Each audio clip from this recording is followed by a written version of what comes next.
How you doing, lads? Brilliant, David, you all right? Yeah.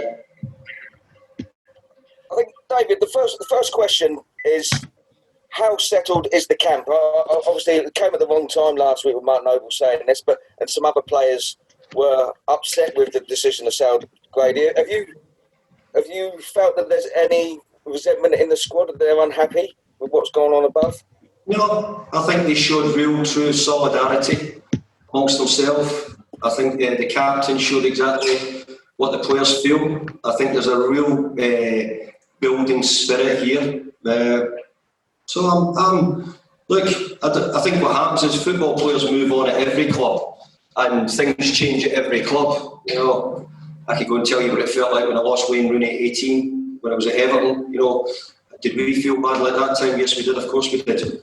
But we went on to build a team that finished in Europe the majority of the seasons after that. So football moves on, whether it be the manager, whether it be the players. I've got to say that the players, since I've come back, have been in great spirit, but that's partly due to the way they finished the season in their form since lockdown. Jack, thanks, Duncan. Hi, David. Hi, Jack. You said when you spoke about Mark's tweet before that everyone's entitled to their opinion on Grady's exit. What's yours? Were you disappointed to see him go? Was it a decision that you were heavily involved in? Yeah, I was disappointed to see him go, but I understand the situations, and I think everybody understands the financial situation in football. But at every club, I think it has had an effect on our club, maybe a little bit more so than others. But I think that was due down to us spending on Jared Bowen and Thomas Souček in January. In many ways, we might have spent a lot of our summer budget in the January window to keep us up. But I think the two players we brought in made some difference, and you could argue maybe we wouldn't have stayed up if we hadn't spent it then. So we were very well aware of it. We didn't want Grady to go because we saw him as a young player from the academy. But sometimes decisions at football clubs have to be made. Sam, top right. Hi, David. Hi. Yeah. Even in a sort of relatively quiet summer so far, it seems like there's always some sort of drama with West Ham. In this case, obviously, the comments from Mark on the Twitter and the Grady situation. It feels like a sort of never-ending soap opera a bit. Does it feel that way to you? And does that bother you at all? And do you wish that would change? No, the thing is, it's only ever a drama if it's a big club. And it's because West Ham's a big club, and we want success at the big club. So I want to settle a lot of the other things, and that's what I alluded to a little bit. I like to build things. Obviously, the first thing I've got to do is try and get a team on the pitch. If I don't get a team on the pitch, then it won't be me building it; it'll be somebody else who's building it. But ultimately, stability, being more consistent in our play, I think will be a big improvement. I think we've got a group of players which showed that. I mean, the position they sort of recovered from near the end, and the list of games we had in the opening 7 or 8 weeks after we came in, you know, was always going to put us in the bottom three. It was always going to get us down. We started in the bottom three when I took over the job, and we finished the season so strongly with the wins and the teams we played. So, you know, great credit to the players, and I'm just sensing a change in the air. Thanks. Tom, top right. Hi, David. Thanks. How you doing? Yeah, good, thanks. Just going back to earlier when you were saying about that no one really spoke to, or you didn't speak to Mark Noble about the tweets and the comments after that. Did anyone speak to him, or was there any need for a kind of explanation about that? Because it's quite rare to be that public. I'm sure you boys enjoyed it. You know, but let's be fair, you know, if we have this, that we want open communication, you want to know more, well, people should be allowed to speak in what they think and what they think. I think the biggest thing is Grady was very much part of the group. The players was part of the players he's come through. Mark Noble, more than Andy, had seen him probably develop as a young player. So from that point of view, I think he was entitled to give his opinion. You know, we encourage the players to speak openly, you know, but also we know that Mark means so much to the club and he knows what he thinks of the club. Thanks. Paul, bottom middle. Hi, David. How are you? Paul, how are you doing? Very well, very well. If it looks like Tarkowski is not going to happen, how confident are you still that you can get the defender you need in before the window closes? And how big is the need in that area, in your opinion? Let me tell you, Paul, I could get 100 defenders in, the amount the agents are putting into me. But the difference is trying to get the ones which I think are going to be better, or are going to add to what I've got, or give me the balance in the squad that we need. So I think everybody will be aware that we've been short of, you have to remember we lost Zabaleta and we lost Jeremy Ngakia. That was 2 players right away. We've been really carrying only 3 centre-halves, so we're short in those areas. I'd like there to be more competition in the defensive areas. And I think if we can address them, then we can start looking at other areas which I'd like to fix as well. But I don't want to be greedy, and I have to do one bit at a time, and I have to build it. I think we needed a midfield player in January with a little bit more legs. I think we got that. I think we tried to add somebody who might give us some more goals. I think we got that with Jared, but in a different way. So, the jigsaw can't all be put together in one piece, and we have to do it bits at a time. So we're still waiting, Paul. Sorry it's a long-winded answer, but we're still trying to get the right pieces of the jigsaw. Thanks, Paul. Jacob, bottom right. Hi, David. Obviously, you did concede. Sorry, let me turn the video on. You did concede so many goals last season. I mean, if you do end up only being able to sign Tarkowski, obviously he would cost so much. Would that essentially be the budget at the moment, or would you have to look at maybe other sales if you want to bring in maybe people at fullback?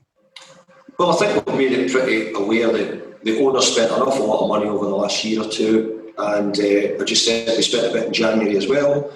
So now I don't think we'll get big bundles of cash to spend, so we'll try and spend it as wisely as we can, and that's why we're having to sort of tiptoe around to see what we think we can get. We've been offered 1 or 2 loan players as well, which we may have to do as well. But it just sounds this window.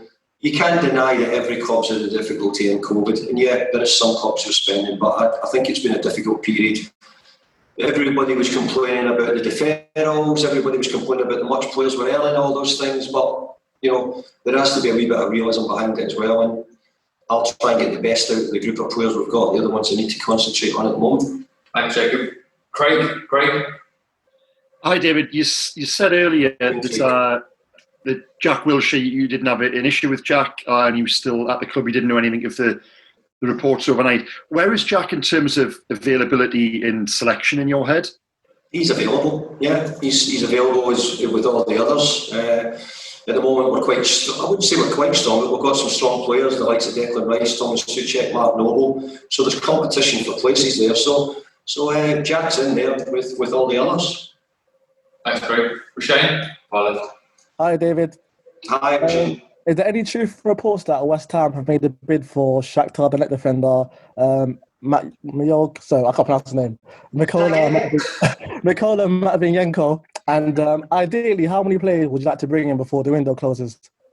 I'll answer your last bit. Ideally, I'd like to try and bring one at a time, but we know that we could do with a couple. We could do with a couple of defenders if it's possible.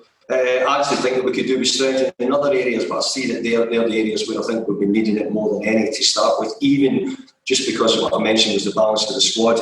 But we have been watching a few players, but we've made no offers for any players. But what you have to do in the situation is you're having to inquire, are people available? What's the price of them? Would you sell them? So there is a process that you need to go through.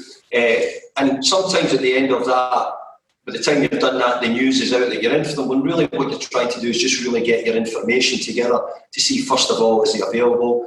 Is he too expensive? Could we afford them? So we've been doing a lot of that. So I wouldn't deny that he was one of many players that we've been sort of looking into that for. Thanks, Shane. Sam, just next to that. Hi, David.